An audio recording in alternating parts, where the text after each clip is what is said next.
everybody. I'm Bree the plant lady. I'm Abby the gardener. I'm Dave, Bree's husband. And I'm Aiden. And today we have a team effort.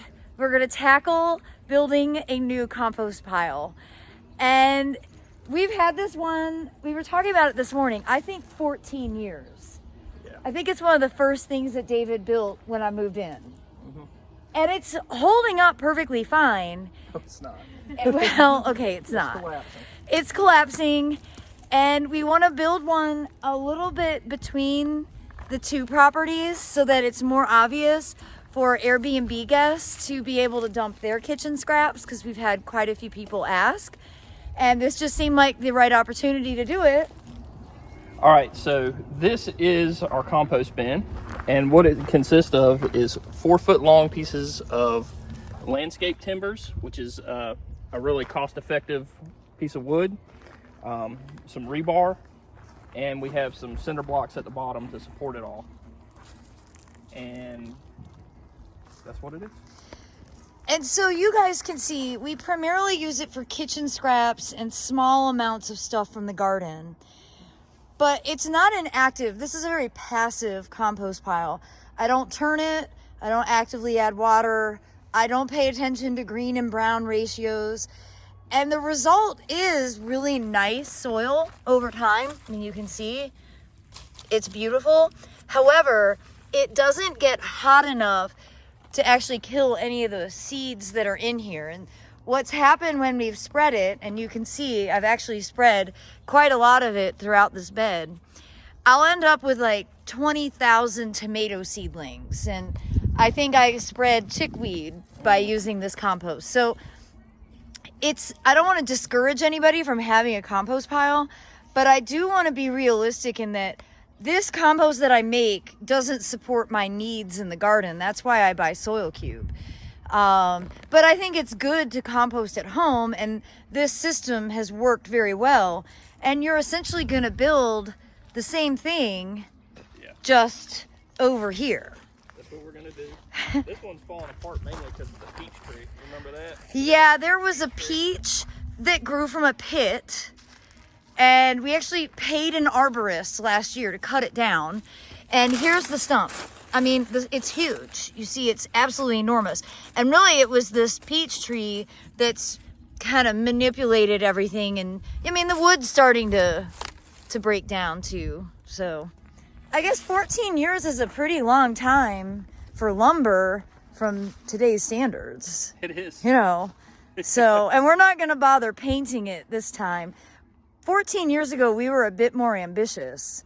And now we're just like, nah. Just keep it as it is. I was in my 20s. Yeah, exactly. All right, so now we'll show them how you go about getting it all set up. Okay. And I just want to note that all of this, like, forward motion is from ripping the Band-Aid off and getting this path done. It's the magic of getting one project done and then all of the other projects just start to fall into place. We also got a load of gravel so we can start putting that down in the woodland pathways, and those will stop eroding so much. So it's a big weekend here at Camp Arthur. For those of you who enjoy hard labor, right, Aiden and Abby? Yep. So what we have here is a good little workstation. If you don't have picnic tables, I highly recommend picnic tables. We have a couple of them floating around. I've got a miter chop saw. That's good for all sorts of cuts. We've got a drill, and we've got a couple different wood bits we're going to try out, see which one works best. Drill the holes for the rebar. And then our landscape timbers. If you're hunting landscape timbers, you have to go to the garden section. It's a good question to ask before you spend an hour in the main lumber section of Home Depot or Lowe's. Is this from experience? No, I actually asked the question before I went in the door, so just looking out for y'all. And these are roughly $4 to $5 an 8-foot section, and we'll just cut those in half, drill some holes in each side, and kind of pin them together like Lincoln logs, and that'll be fun. Woohoo! All right, and I'm just gonna use my square and mark 4 feet. And then I'll make my cut.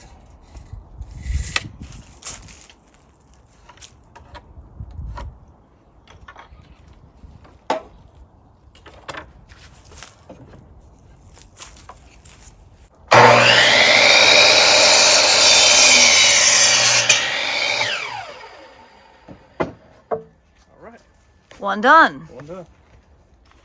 It's also important to note that today, the second day of February, is one of the days where you can see why everyone wants to move to North Carolina. Because it's perfect outside. 1 7/8. 1 3/4, 7/8 right there. We'll try it out. I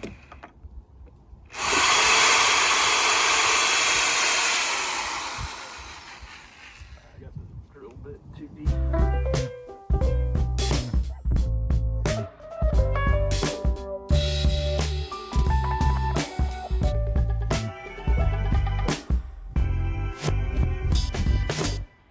All right, Aiden's continuing to make progress drilling holes, and Abby's bringing everything over in place. Good exercise before having to cheer for 2 games. Yeah. And David is getting the cinder blocks set 4 foot apart. Just trying to figure out where we're putting it. Then I'll have to level them up. Then we'll start building it. And if you're wondering what the green grass is, that's actually barley that we sowed way back last September. It's just a cover crop. It was, put there to help prevent weeds from establishing. It's totally done its job. And we don't need to remove it or kill it because it's an annual. So we're just basically installing this new compost bin right on top of it. And I'm gonna let the rest of it grow and ultimately flower so we can collect the seed later on in late spring, usually the middle of June. This being sown so early, it might actually ripen a little bit earlier. It'll be good to see how that timing actually plays out. Now, David is putting some level mix from Soil Cube down to basically level where the blocks are gonna go.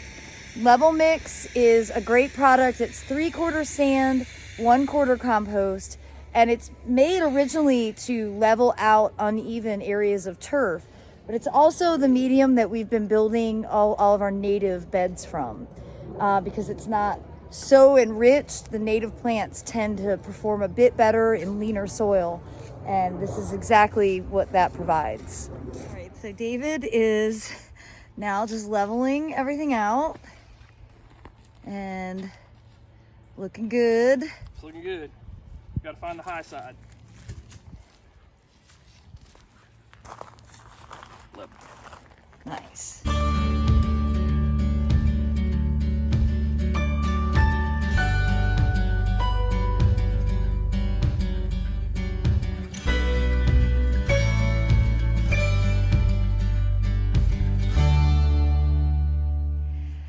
Well, as you can see, progress is being made not only on the compost pile, but also on my gravel.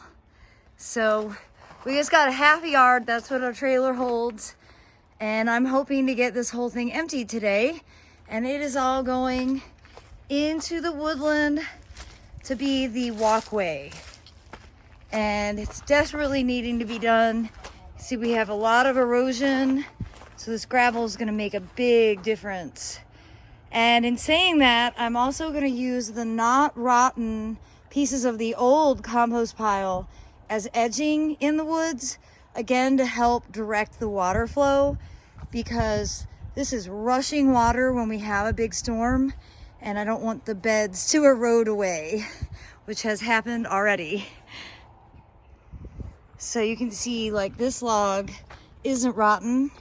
So I'm gonna go ahead and use it as edging. And then my next step, once we get this more or less disassembled and that put together, at least partway, I'm gonna take all the whole compost out of here and deposit it into the new one. This is a multifaceted project, so it's a good thing that we have 4 hands, or 4 people, a lot of hands today. All right, progress report. We've made a lot of progress. So you can see I'm basically going to just remove the top layers that aren't broken down. But you can really see where the nice soil level is. And I'm gonna go ahead and rake that out here. And my plan is I wanna remove this euonymus because it's not a good plant. I'm gonna remove it. I'm gonna move that camellia over here, Tama Americana, because it's planted right along the edge and that's a stupid spot. So I'm gonna put that more in the middle, kind of where the compost is. And I'm gonna try my best to not spread the compost too much. I'm gonna kind of keep it mounded here. But I wanted to show you guys how enormous that peach pit turned into as a tree.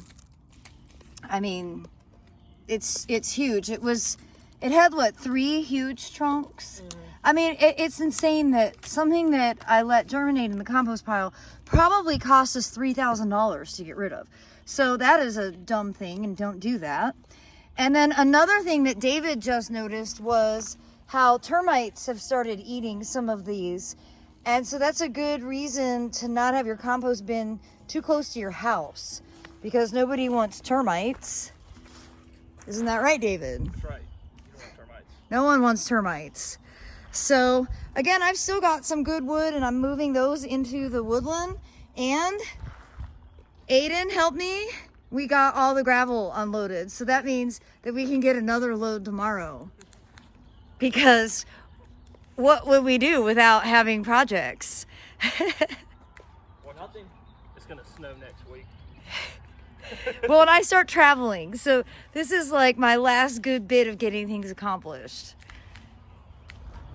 Getting the rebar started. Got everything leveled out and square. And we're just going to start stacking in the wood. Like Lincoln logs. Just like Lincoln logs. Got a little hammer to massage it to hang up. And you do want the airspace. That really helps things decompose faster. So you don't really want a solid bin. And again, and you can ask anybody who's really into gardening, unless you turn your piles regularly and add water and really pay attention to how much green and how much brown matter you put in, you're not really using this for your gardening purposes. That's why this exists. This is mostly just so that we have somewhere to put all the kitchen scraps, and it's still doing a job. There's no way I could produce enough compost for the amount of compost that I use on a regular basis.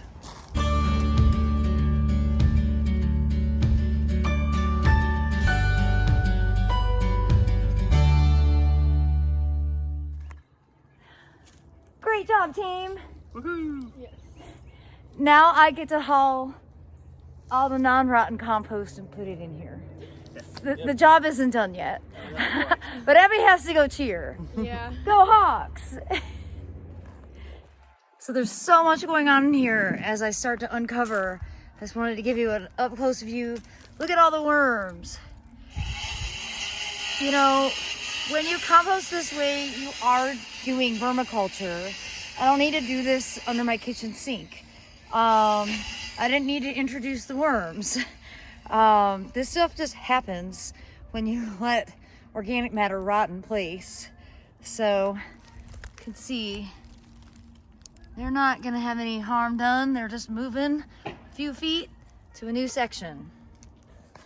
So one of the reasons I really like being a passive composter is because my first job when I moved to North Carolina, working at Montrose Gardens in Hillsboro, in the winter, first 2 hours of every day, I had to hand toss or hand turn the compost bins. And it really made me question why I got a degree in horticulture. It was terrible, super laborious, stinky, just no part of it was pleasant. And I told myself back then, and this was more than 20 years ago, that I would never do that to myself. And so I don't. You get what you put into it. And, if you follow the instructions, you can make great compost, but I'm not going to go to that effort. I think my time is better spent working in the garden, hauling soil cube, which is made to perfection, than turning compost that I make at home, knowing that I'm not even going to have enough to really cover even one bed here in my central North Carolina garden.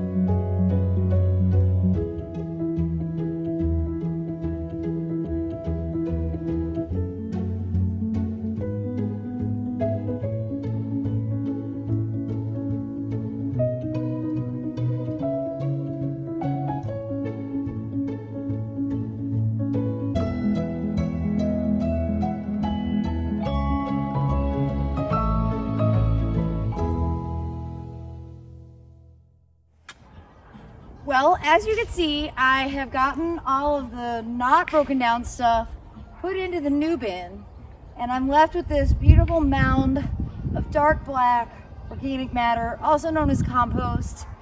And as tempted as I am to want to spread it all through over here, I'm resisting that urge from experience. Now remember, I've mentioned that I'm a passive composter. This compost is full of seeds. Some seeds are good, some seeds are not.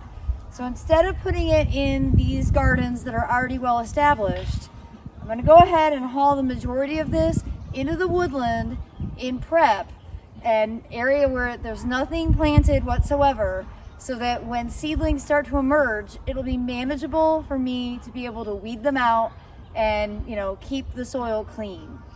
Again, I give you this advice from experience.